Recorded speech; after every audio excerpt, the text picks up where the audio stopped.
Oke, assalamualaikum warahmatullahi wabarakatuh.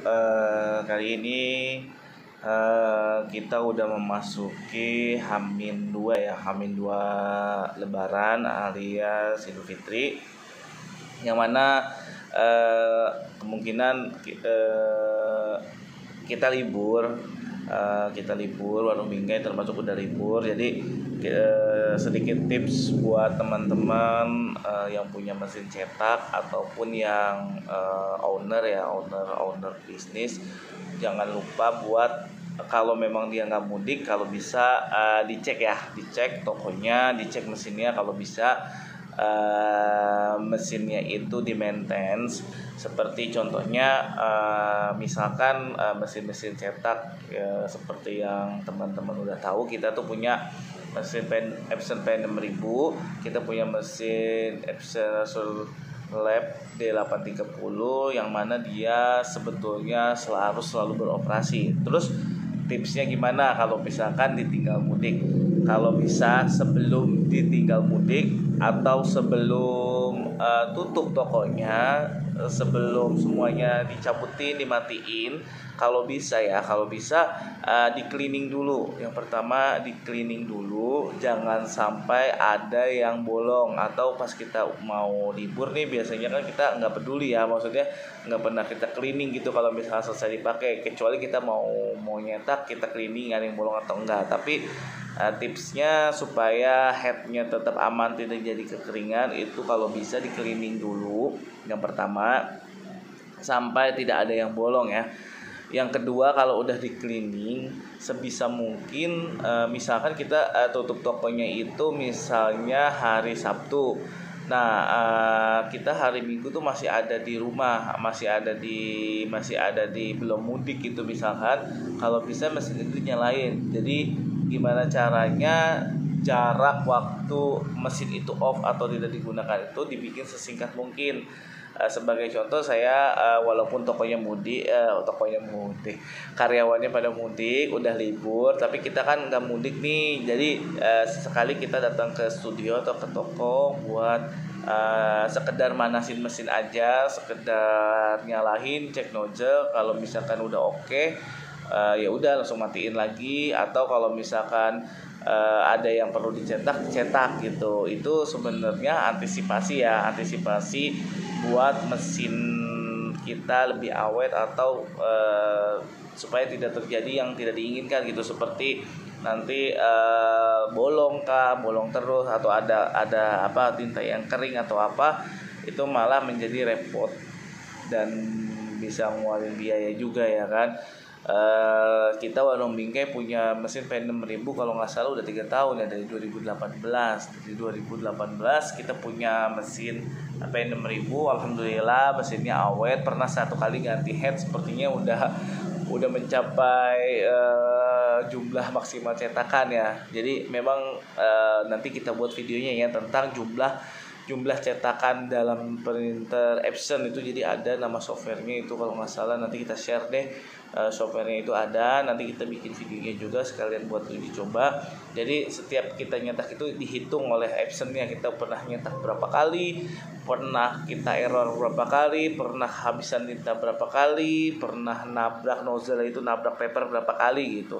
Jadi kalau punya mesin Epson itu jangan disayang-sayang. Di tahun pertama selagi dia masih garansi, sikat aja, cetak yang banyak, promosiin. Apalagi untuk teman-teman yang jualan, jangan disayang-sayang gitu ya, karena harga print headnya itu kalau nggak salah setengah harga dari printer baru. Jadi kemungkinan kita bakalan mending kita ganti printer baru gitu. Saya juga udah pernah ganti print head dan kebetulan masih garansi, dan sebelum dia rusak kita udah jual.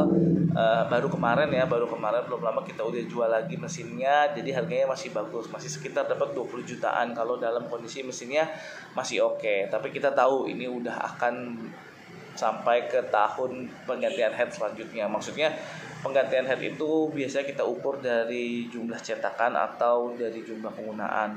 Listrik juga berpengaruh, jangan lupa pakai yang baterai itu ya, UPS. Jadi kayaknya sih dia seperti kamera DSLR, dihitung shutter count-nya, dihitung jumlah cetakannya, setelah itu dia akan terjadi kerusakan gitu.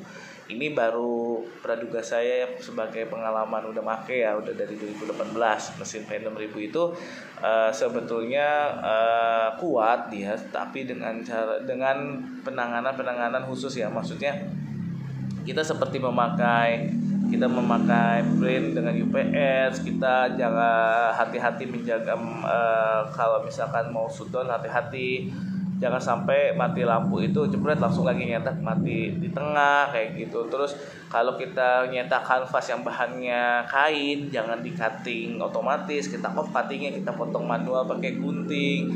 Atau kalau misalkan kita nyetak yang teksturnya memang kanvas, kita sesuaikan settingannya, kalau memang glossy kita sesuaikan, kalau memang laser kita sesuaikan.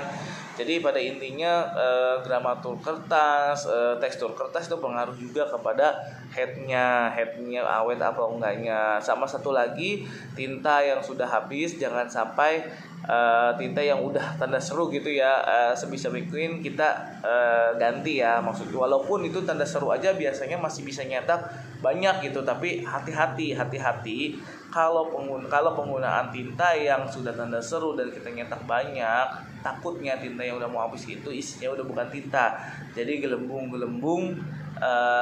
udara, yang mana nanti mikro gelembung itu masuk ke headnya itu, jadi harusnya dia mengeluarkan tinta, dia mengeluarkannya udara, jadi semacam kayak apa ya, jadi banyak udaranya di headnya, jadi repot juga kita nantinya ya, karena kita berinvestasinya enggak sedikit. Jadi kalau bisa penggunaan perawatannya itu dijaga ya teman-teman ya. Videonya simple banget, ini kita cuma ngobrol doang, nggak ditampilin slide, nggak ditampilin contoh. Semoga membantu teman-teman followers atau subscriber Warung Bingkai mendapatkan pencerahan sedikit ya, sharing santai.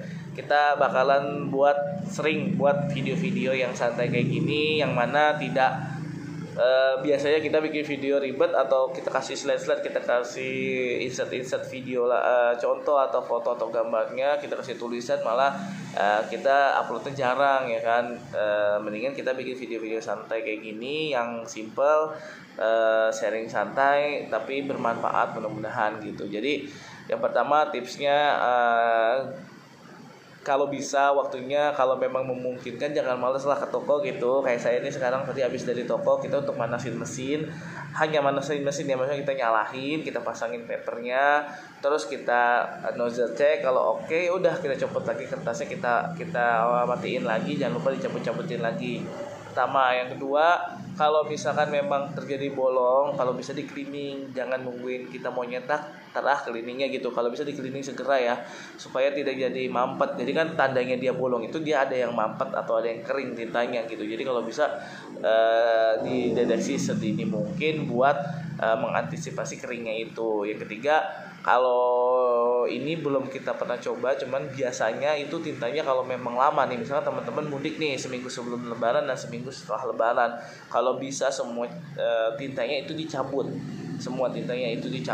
Jadi seperti kita mau bawa mesin itu pergi, atau seperti mesin itu kalau memang tidak digunakan dalam waktu lama, atau biasanya kita kalau mau pindah nih ke tempat pameran, kita bawa mesin itu tintanya cabut supaya tidak banjir katanya sih. Cuman saya belum menggaji juga, kalau misalkan mau dipakai boleh. Saat ini kita nggak mudik, jadi kita cuman menggunakan manasin mesin setiap hari. Bahkan ada cetakan atau foto-foto anak atau foto-foto yang memang kita punya dan buat kita rasanya kayak penting, gak penting juga sih kalau bisa cetak, tapi kalau bisa ya dia dipakai untuk menyetak supaya tujuannya tidak kering di headnya, itu aja sih. Jadi buat teman-teman yang mudik, hati-hati di jalan. Sampai jumpa, kita berjuang lagi mungkin di tanggal 9 kali ya, semuanya rata bukanya di tanggal 9. Terima kasih. Assalamualaikum warahmatullahi wabarakatuh.